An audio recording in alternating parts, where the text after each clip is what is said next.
And in some breaking news coming in, a scathing attack on the Infosys founder N.R Narayana Murthy. Infosys board has now blamed his continuous assault as one of the primary reasons for the CEO Vishal Sikka's decision to resign from the company. It is a strongly worded statement wherein the board has defended Vishal Sikka's performance, saying that under him, Infosys has delivered profitable revenue growth. So very important, news coming in right now. India Today's correspondent Davina Gupta joins us for more on this. So Davina, just tell us a little bit more about this letter. It comes amidst the various differences and disagreements that have become public, in the past between the founders and the board that started last year in February. Absolutely. In fact, earlier also in the con call, Ravi Venkatesan, who is the co-chairman of Infosys, had made it clear that the board is not looking at the return of Narayana Murthy if needed as to step in as the CEO as well and to return the full-time governance as well. And that was the indication that the board is with Vishal Sikka, who had earlier talked about continuous disruption and distraction, because of which he said that those who supported him, essentially hinting at Narayana Murthy, who got him from SAP about 3 years back to head the Infosys and the IT conglomerate, and then alleged that the corporate governance standards have fallen in the company. He said the atmosphere is vitiated after Vishal Sikka took over. In fact, going ahead to also release at least 3 letters that were confidential, because of which now it seems that Narayana Murthy is facing the direct ire of the board, and it's a public spat which will hurt the company. Stay on with me, Davina. I'll just come back to you. Vishal Sikka resigning as the MD and CEO of Infosys was a big breaking news earlier in the morning. It comes amidst the ongoing differences with the Infosys founders, including Narayana Murthy. Praveen Rao, who was the COO, has now taken over as the interim MD and CEO of Infosys. Narayana Murthy had recently even said that Vishal Sikka was not fit to be the company's CEO, but more of a chief technology officer material. Vishal Sikka was appointed CEO and MD of Infosys in August 2014. Infosys, in fact, had been battling both internal and external challenges in terms of uncertainty with regards to the global economic environment, and the high-profile founders flagging concerns around alleged corporate governance lapses within the company. Now, as the news of Infosys CEO and Managing Director Vishal Sikka's resignation came in, it obviously had an impact on the markets, with the benchmark BSE Sensex plunging by 207 points to 31,587.71 in early trade.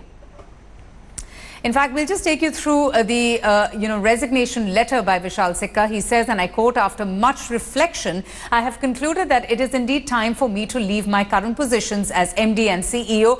Over the last many months and quarters, we have all been besieged by false, baseless, malicious and increasingly personal attacks. Allegations repeatedly proven false and baseless by multiple independent investigations. Despite this, the attacks continued and were only amplified by the very people from whom we expected the most steadfast support. This continuous drumbeat of distractions, negativity, disruptions inhibits our ability to make a positive change and stay focused on value creation.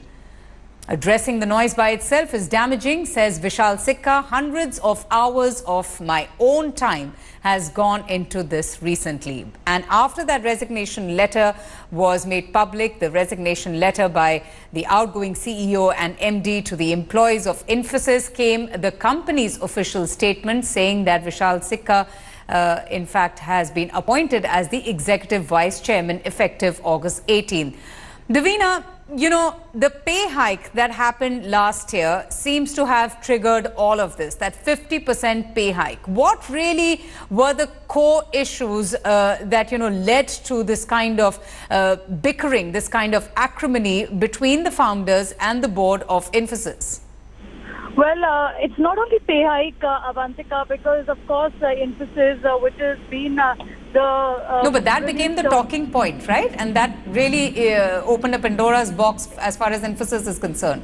No, it was in fact a severance pay that was given out to a senior executive who quit the company, and also takeover of a firm of about $800 million that was spent by the company, in which there were allegations that perhaps the insiders of Infosys have benefited.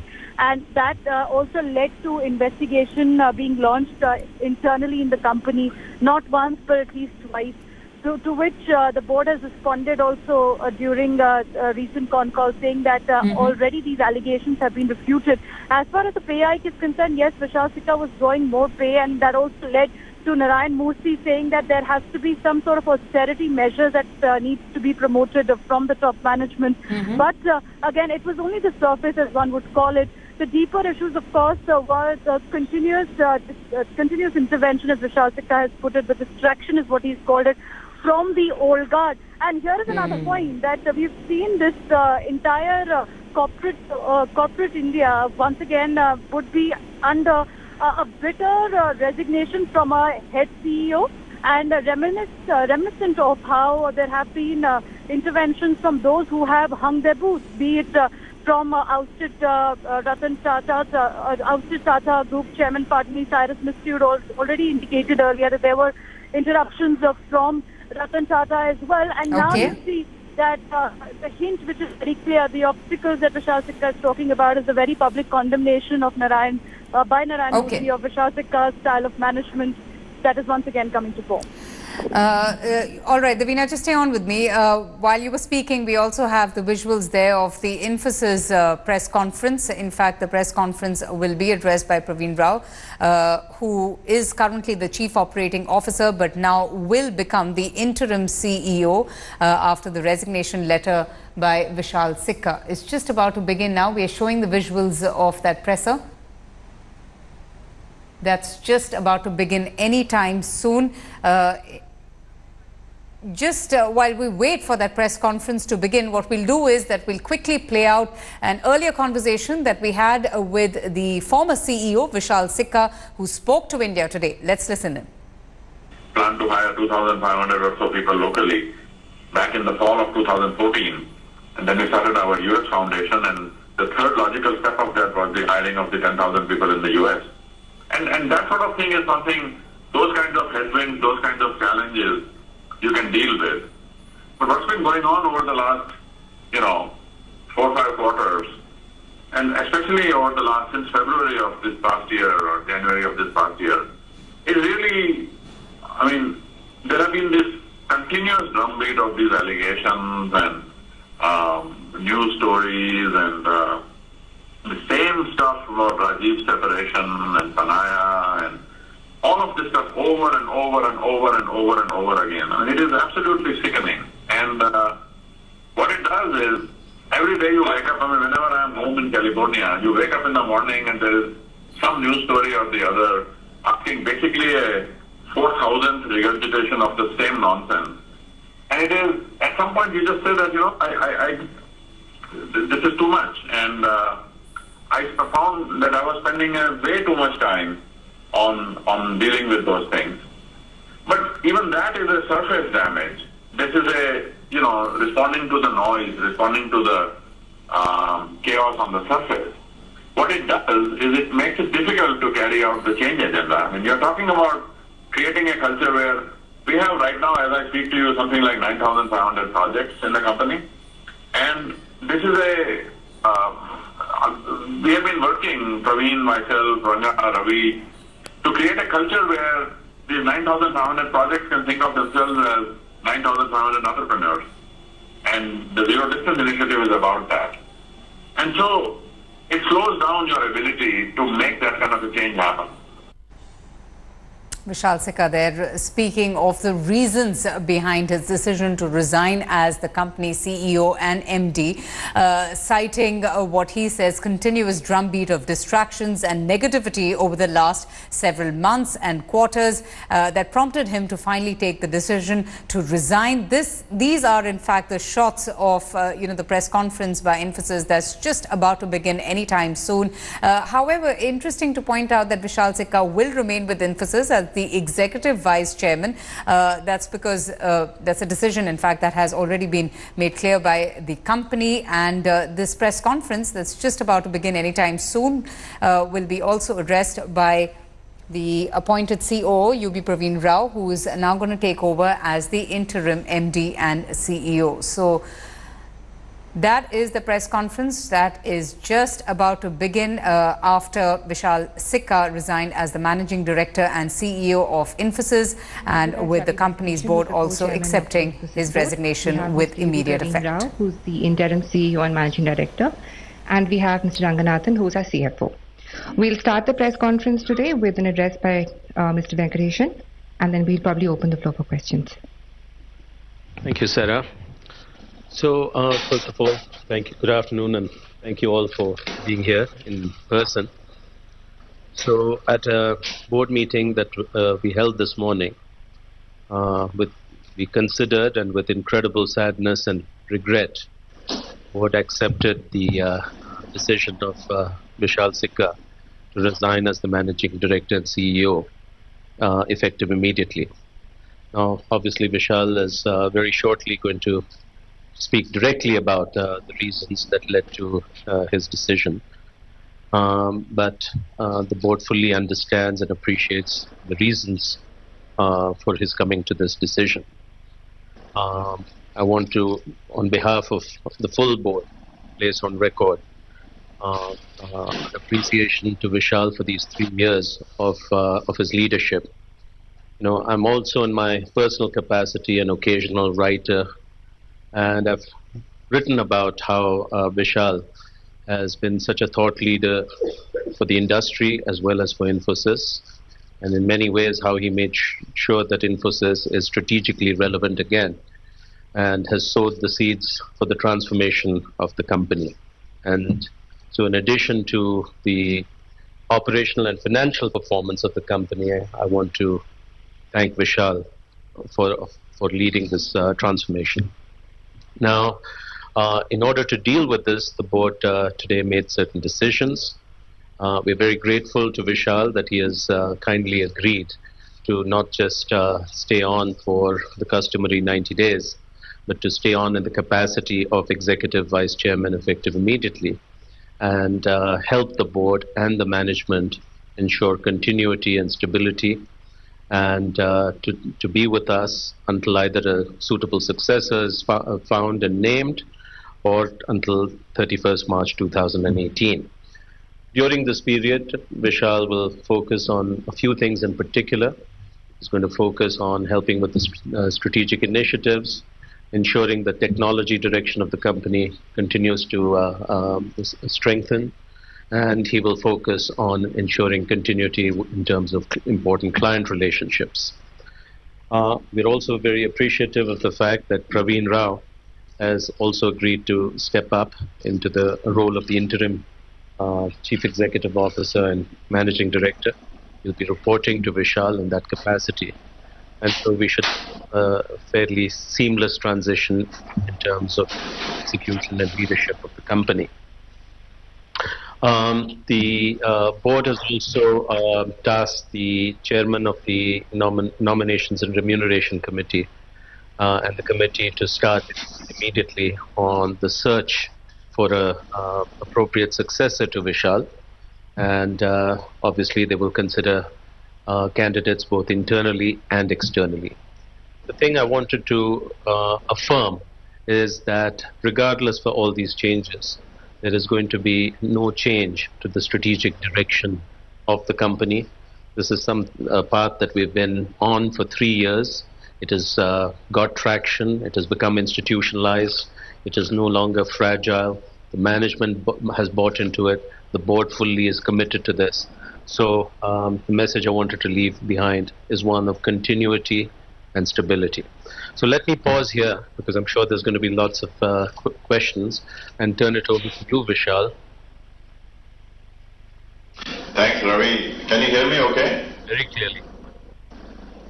Thanks, Ravi, and good day, everyone. Good afternoon. Here, Sesh and I are here in California. The day has been like a blur. It is a very, in many ways, a sad day, but I think also in many ways a day that I hope will help clarify and improve things. As you know, I started 3 years ago, a little bit more than 3 years ago, on this journey. And, Infosys is more than a company. It is an icon. It's an iconic institution. It is an institution that is, I grew up looking up to, and it was a dream that to be the CEO of Infosys. And so when I started, and at a time when the IT industry and Infosys in particular, both were in quite a challenging situation. And in this climate, I think with the strategy that we laid out and especially with the execution that our team delivered, I'm really proud of the results that we have achieved. We already achieved market-leading growth in fiscal 16, 13.3% constant currency, and if you look at our performance in fiscal 17, with the exception of Cognizant, we were again industry-leading, and if you remove the inorganic component from Cognizant's revenue growth, then we were also again industry-leading. And I'm really proud that because of the work that Praveen and Ranga and Ravi and Mohit and the team did, our margin performance in all of this has been extraordinary. Last quarter we did 24.1% margin, which is the first time in 5 years that we have beaten our largest competitor on margin. And similarly on other metrics like revenue per employee, we have improved six quarters in a row, and especially because of the efforts of Ranga and our finance team, our cash generation has been extraordinary. When I started, the liquid assets of the company were 4.9 billion, and now they are at approaching 6.1 billion. And this is despite the 20,000 crore rupees in dividends that we have done in the last 3 years. So I'm really proud of the achievements, whether it is new services and new software, or the innovation and the grassroots efforts that we have put together. So why are we here? Because I signed up for the disruption, I signed up for the technological change that needs to be done, the cultural transformation, getting the company back to growth and to profitable growth. And these are things that in this climate to transform the company, this is what I came here for. It is, in fact, it was something that I felt was incredibly exciting and challenging, but exciting. And then over the last year, some of the headwinds that we saw from the geopolitical situation and the Brexit and the visa situation and so forth, they further add to the headwinds, but they also add to the challenge and in some sense, to the excitement. And Ravi Kumar and I were joking the other day, shortly after we opened the second of the centers in the US in North Carolina, that look, this is something that we have done. It is a great new step. It's a challenging step, but it's a great new step to deal with the time. So that kind of a headwind that shows up, everybody has to deal with that. That is also something that we can deal with. But what I found, I got to the point was that it was difficult to deal with was the sort of the continuous, allegations and continuous noise around the same things, the Rajiv Bansal separation and the Panaya this and the David Kennedy that, and over again, repeating the same things, getting them investigated multiple times from different organizations. At some point you realize that this is taking a heavy toll on the organization, it is taking a heavy toll personally, and so I just felt that it is an untenable situation and I don't want to do this anymore. And it is also in the company's interest that with this kind of a change, we can make a fresh beginning and start all over again. So I got to that point a few days ago, and Sesh has been here in California on some personal matters, and so Sesh and I spent a few times talking about this, and I spoke to Ravi and to several of our board members, and finally earlier today we came to this conclusion, and the board proposed that I stay on as executive vice chair to help with the transition and help ensure that the the team is well established, that the continuity and in the succession, that the business does not suffer and so forth. And so I am really honored to do that. And so effective today, Praveen is the Managing Director and CEO on an interim basis, and I'm going to become Executive VC, Executive Vice Chair. And I'm still here. I'm still an executive of the company, responsible for I'll particularly focus on strategy and key client relationships, like Ravi said, and help Praveen and Ranga and Ravi and Mohit, Rajesh and the team in any way that I can, and we'll take it from there. So I have no plans. I have not thought about what I'm going to do next. So I just don't want to. Before even we get there, I don't want to address anything there. I'm here until the 31st of March of next year, or sooner if we manage to get a great team put together by then. And so that's where we are. Otherwise, business continues as usual, and our team did an extraordinary job in Q1, and we are continuing that intense operational focus, the execution focus on Q2. This quarter that is currently underway, and we are going to keep that and continue that. And as you heard recently, yesterday or day before, I don't know when it was in India, Ranga and the team have announced that we got the approvals for the buyback, and as a part of the capital allocation policy that we had laid out earlier, we are really excited about that. The board is going to get together on Saturday, which is tomorrow India time, but day after tomorrow for us, and going to work on that. So Ranga has been personally working extremely hard to get that done, and I'm really proud of the effort that the team has put together. So business and the execution of our work continues as usual, and we are going to have a very smooth transition here. Thank you very much. Praveen? Mr. Sheshashai, if you'd like to say a few things?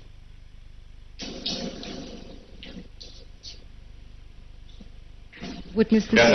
Sheshashai like to say anything? Yeah, I think Ravi has already said all that we from the board have to say. Let me also add my word of thanks to Vishal for all that he has done to this company, for bringing a new level of energy into this company, setting a new direction and a purpose. All I need to add to all that Ravi has said is to say that as a board, we are fully committed to ensure that not only is the transition smooth, but we will do what it takes to get the right kind of leadership on a durable basis, and to also create an environment which is stable and will provide the right kind of atmosphere for a new leadership to move forward in the direction that the company has already chosen under Vishal for the new age. I must once again thank Vishal. Here I have an extraordinary relationship. We have enjoyed every moment of our association in the last 3 years that he has been with us. The mutual learnings have been very high.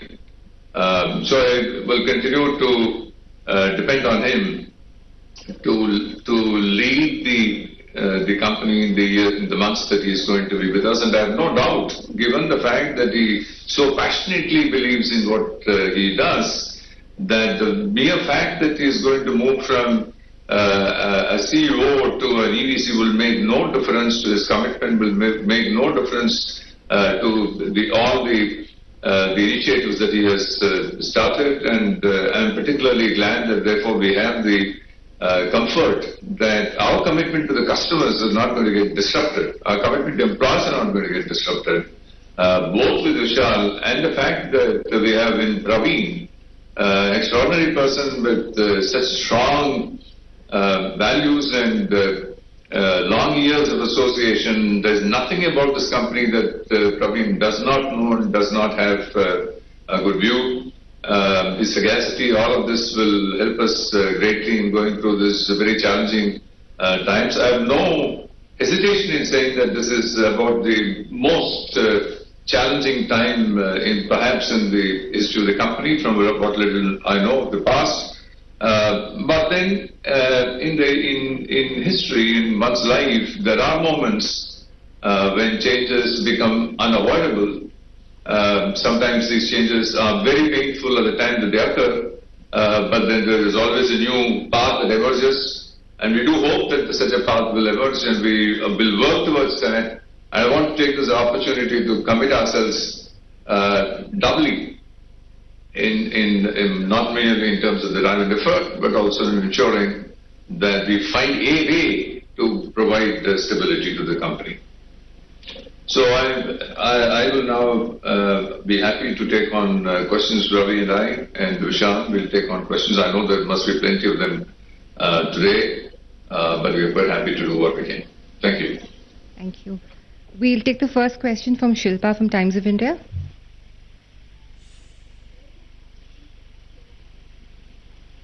Sorry, can't hear you.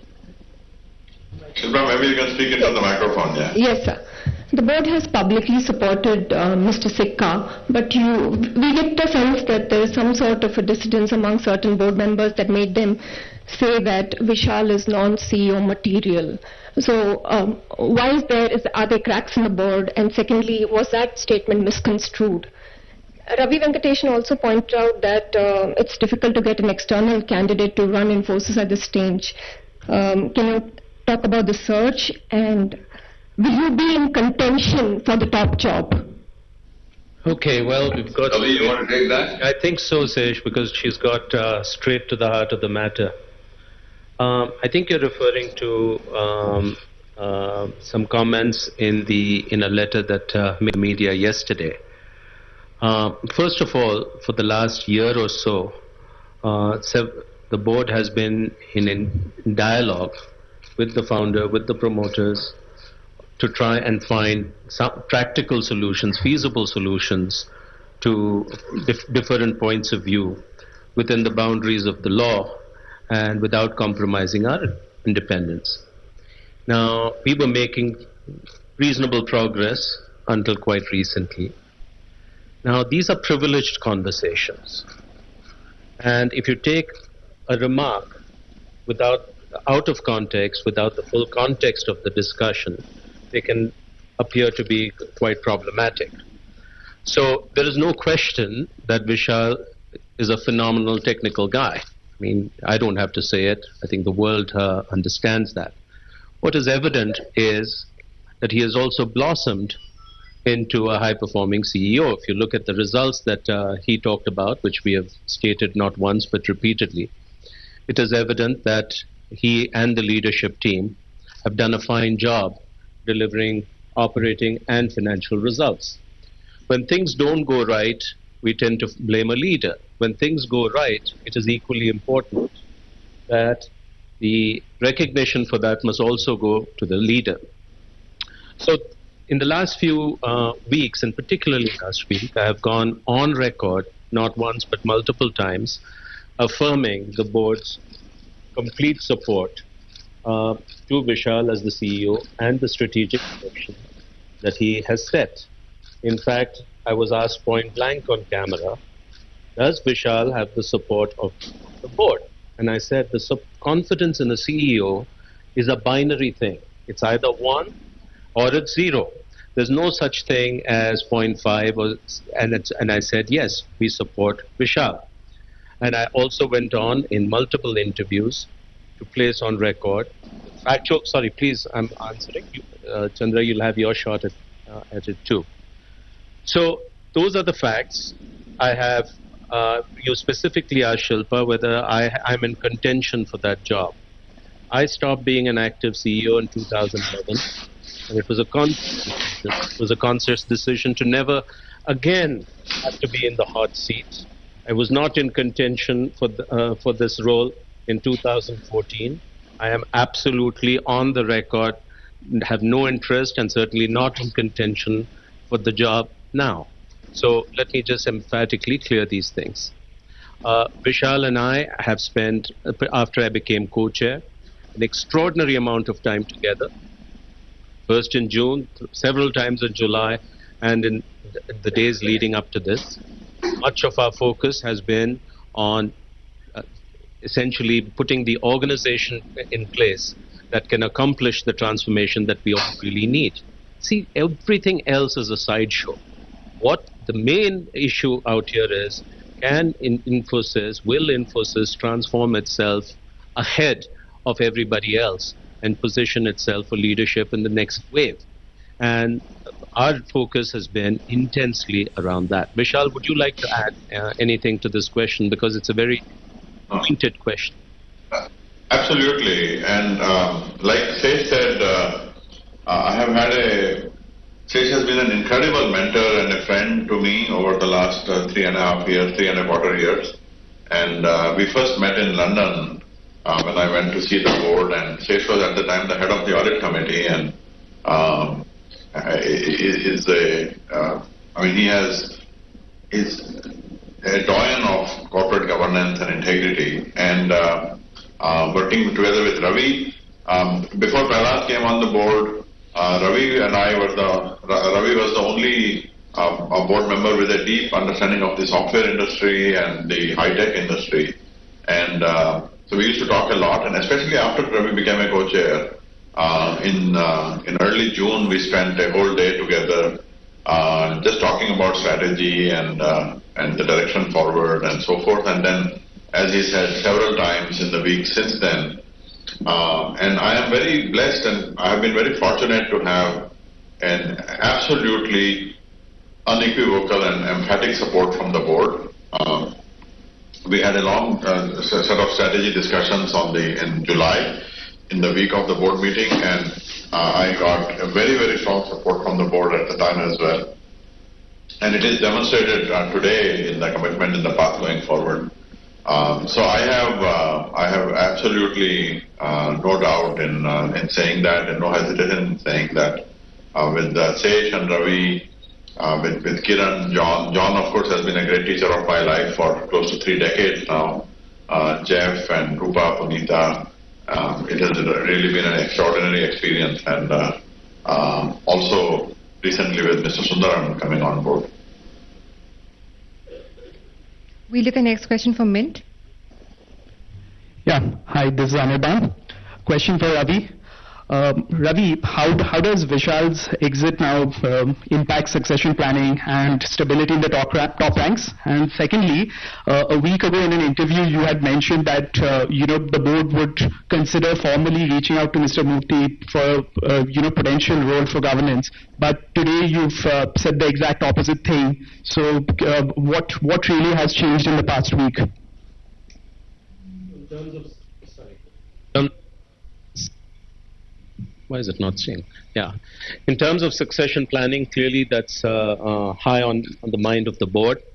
And we're fortunate that Vishal has agreed to, give us a little bit of runway until 31st of March. Immediately, the NRC will apply itself to thinking through the kind of person we would like to continue on this journey. See, it's incredibly important that whoever is the next CEO of Infosys buys into the vision and the strategy. We don't want to go back to the future. We want to continue on the path where we've already tasting success and seeing some momentum pick up. So that's important. The second thing that's obviously very important, which I'm sure the NRC will put a lot of weightage on, is somebody who has extraordinary skill with people. This is a large, complex organization of 200,000 people. They're dispersed around the world. And you need a very people-oriented person at the top. And, that's where Vishal excelled in terms of his connect with the front line of developers, sales guys, and so forth. The third thing that is quite important here is culture. Infi, like all successful companies, has an extraordinarily strong culture. And it's important that whoever is the next CEO understands the culture, integrates into it, and then changes and molds it in the ways that are necessary. Okay? So I think the NRC and the board will have to look at whether these requirements are best served by one of our strong leaders inside, or whether the next part of the race will be better served by a leader from outside. Then there's no preconceived ideas at this point. In terms of your second question, yes, it was the question again was posed to me last week, saying that would you consider a formal role for Mr. Murthy? And I said, of course, yes, because if a shareholder comes with a proposal, it is the duty of the board to consider it. And so, yes, we would. Unfortunately, the events of the last 48 hours have made it quite difficult at this point in time for the board to really consider that actively. But let me turn it over to Sesh. Sesh, I'm just because of the fact that I'm in the room, I'm taking the lead on some of these questions. But please. Okay, Ravi, I must also preface my statement by saying that Ravi and I work so closely together that when he finishes a sentence which I start, and vice versa, you will realize that there is no dissent in the board, there is no division in the board. In the last few months, we have established the clear possibility that there could be two people working completely in alignment at the top, and therefore a lot of people had asked me this question: why a co-chair? Is that going to be a division of power and so on? We don't look at this as a division of power. We have looked at it as a division of responsibilities, and we have worked together. So therefore, all that Ravi has said is exactly what I would have said in answer to that. I think the key issue is that from a succession point of view, we need someone who does not bring about another major cultural shock, shall I say, a change, a cultural change, a strategic change. Because an organization has to keep a path and progress in that path. There could be different drivers to a truck, but there must be a direction to the truck. And I think once we have said that, I think it's important that we will look for somebody who is aligned, not merely to the views and the direction that has been set by the board and Vishal collectively, but also to reflect the values of this institution and to reflect the aspirations of the people, which is very important. The Infosys is the 200,000 Infosians. Their aspiration is important to a very large extent. I think the strategy endorsement has not come so much from the board, but it has come from the 200,000 Infosians, and it has come from the customers. And therefore, it is important that we pick somebody who's completely aligned to this, and we will make sure that we are responsible in that choice. As regards the other question about the role for Murthy, there is no question in our mind that the promoters are an extraordinary bunch of people who have created this iconic institution, and it is completely in order for all of us to be respected.